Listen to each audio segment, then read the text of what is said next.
जय हिंद दोस्तों, आपका स्वागत है मेरे चैनल में सर्च विद सोनू। आज हम पॉलिटी में संसद को पढ़ेंगे। संसद जिससे हमारा पूरा सिस्टम चलता है, राष्ट्रपति, राज्यसभा, लोकसभा जो हमारे आते हैं, तो हम आज संसद को पढ़ेंगे।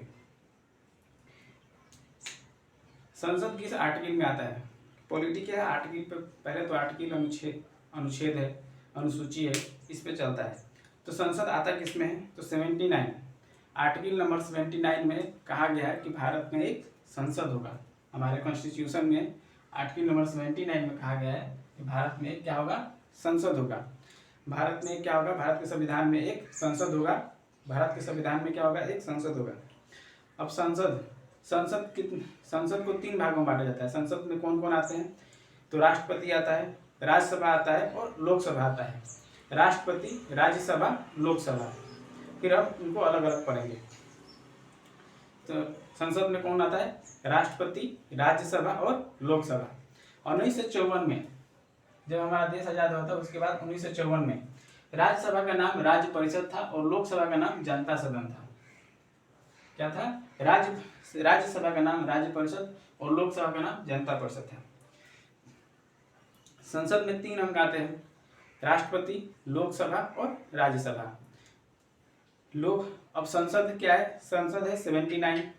अब राज्यसभा क्या है? 80 और लोकसभा 81। तो एग्जाम में पूछा जाता है कि संसद किस अनुच्छेद में आता है? तो 79। लोकसभा किस अनुच्छेद में आता है? तो 81 और राज्यसभा 80। तो सीरियल वाइज याद करेंगे। संसद 79, राज्यसभा 80 और लोकसभा 81। ये कंटिन्यू है। संसद, राज्यसभा, लोकसभा 79, 80 और 81। उसके बाद हम देखेंगे राज्यसभा। राज्यसभा में कौन से क्षेत्र आते हैं? तो राज्यसभा में आते हैं राज्य के क्षेत्र और संघ क्षेत्र, संघ राज्य क्षेत्र।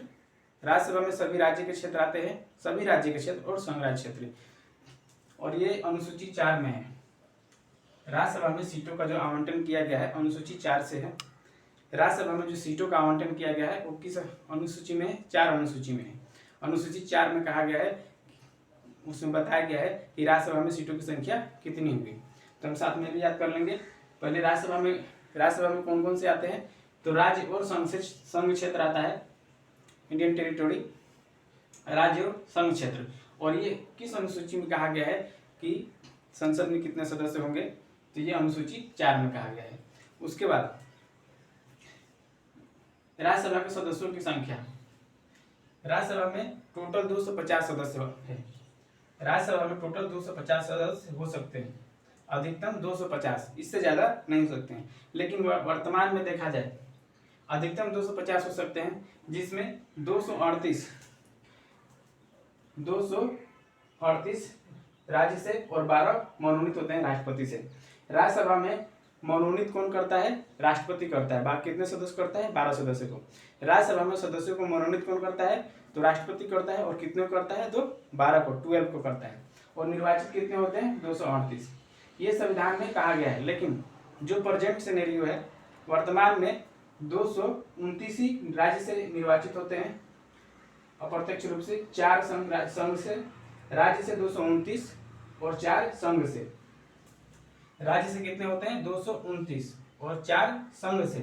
टोटल कितने हो गए? 233 और 12 राष्ट्रपति मनोनीत करते हैं, यानी टोटल 245। वर्तमान में राज्यसभा में 245 सदस्य हैं। वर्तमान में राज्यसभा में कितने सदस्य हैं? 245। वर्तमान में राज्यसभा में कितने सदस्य हैं? 245, जिसमें 229 राज्य से और 4 संघ से। अब देखिए, मात्र संघ राज्य क्षेत्रों में मात्र दिल्ली और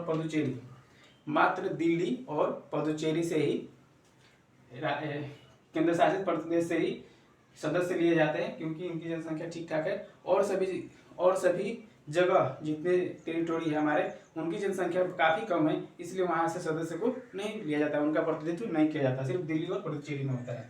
तो राज्यसभा में केंद्र शासित प्रदेश को लिया जाता है। कौन कौन से हैं? तो दिल्ली और पुदुचेरी, मात्र 2 है, दिल्ली और पुदुचेरी। अब हम पढ़ेंगे लोकसभा।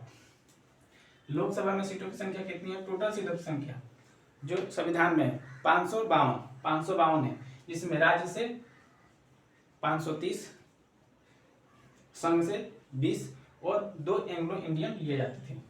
लेकिन 104 संविधान संशोधन द्वारा एंग्लो इंडियन को खत्म कर दिया गया।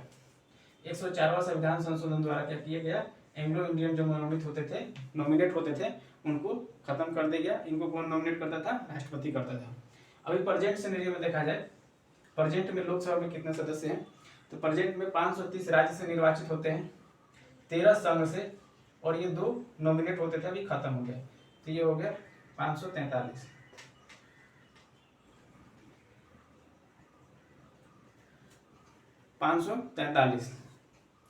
ये हमारा रहा लोकसभा। ये हमारा क्या हो गया, लोकसभा। लोकसभा किस में आता है, तो लोकसभा आर्टिकल 81 में आता है। राज्यसभा किस में आता है, राज्यसभा 80 में आता है। संसद किस में आता है, 79 में आता है। राज्यसभा में कौन कौन से भाग लेते हैं, तो राज्य और संघ क्षेत्र भाग लेते हैं। अनुसूची 4 में कहा गया है कि राज्यसभा में सीटों की संख्या के बारे में अनुसूची 4 में बताया गया है। राज्यसभा में सीटों की संख्या के बारे में अनुसूची 4 में बताया गया है। उसके बाद लोकसभा में संपूर्ण भारत के लोगों का प्रतिनिधित्व होता है। लोकसभा में क्या होता है, संपूर्ण भारत के लोगों का प्रतिनिधित्व होता है। यहाँ आम जनता वोट देती है, लोकसभा में आम जनता वोट देती है। राज्यसभा में आम जनता वोट नहीं देती। राज्यसभा में विधानसभा के सदस्य निर्वाचित, विधानसभा के सदस्य इनके राज्यसभा के सदस्यों को विधानसभा के सदस्य निर्वाचित करते हैं। राज्यसभा के सदस्य को कौन निर्वाचन करता है, विधानसभा के सदस्य। इनका निर्वाचन कैसे होता है राज्यसभा के सदस्य का, तो विधानसभा के सदस्य निर्वाचित करते हैं इनको। राज्यसभा के सदस्य का निर्वाचन कैसे होता है, तो विधानसभा के सदस्य इनको निर्वाचित करते हैं। मात्र दिल्ली और पुडुचेरी जो है अपना प्रतिनिधित्व राज्यसभा में करता है। दिल्ली और पुडुचेरी अपना प्रतिनिधित्व राज्यसभा में करता है। तो ये हमारा संसद था। तो आपको वीडियो कैसा लगा, लाइक एंड सब्सक्राइब करें। जय हिंद।